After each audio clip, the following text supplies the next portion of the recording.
Your ugly fizz is enough to frighten anyone, said Thomas. You're like ugly indeed. I'm green caterpillar with red stripes. Huh. You're Sir Handel, I suppose. Sir Handel was standing no nonsense. And you, I suppose, are George? Yes, I've heard of you. And I've heard of you. You swank around with your steamroller wheels, pretending you're as good as me. Actually, I'm better. Why, James, I'm the one who needs a new coat. Look at me. I'd rather not, retorted James. You're not a pleasant sight, and wouldn't understand the needs of a really important engine. What a small shed, grunted Sir Handel. This won't do at all. We're much too good for this old shack. What ugly wheels you've got. They're not ugly, they're caterpillars, said Terence. I can go anywhere. I don't need rails.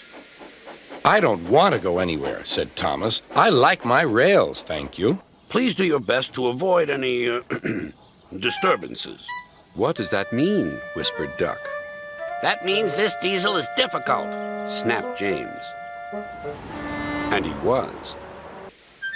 I'm sorry, sir, said Thomas. I only said good morning. The policeman pointed to Thomas. Where's your cow catcher? He asked.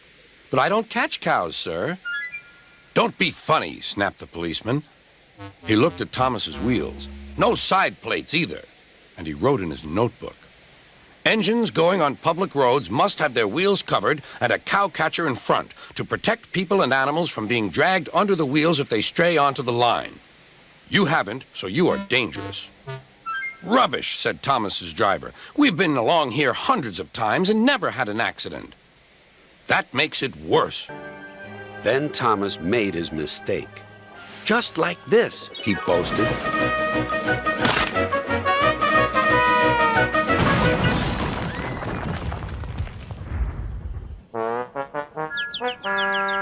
Whatever next?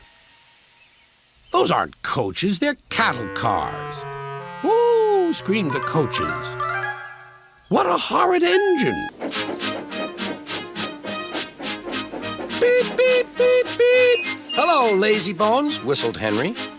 What cheek, spluttered Gordon. That Henry is too big for his wheels. Fancy speaking to me like that.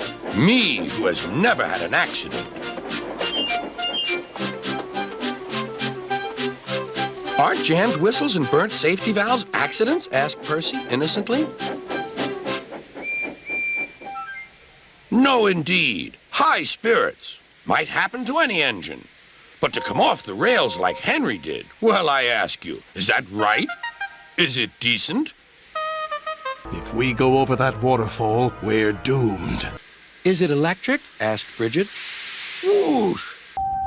Owls, mists, ghosts. Edward's going soft at the boiler. There's no mist. Their drivers examined a patch of oil. That's diesel, they said. It's a wattle? Asked Bill. A diseasel, I think, replied Ben. There's a notice about them in our shed. Coughs and sneezels spread diseasels. You had a cough in your smoke box yesterday. It's your fault the diseasel came.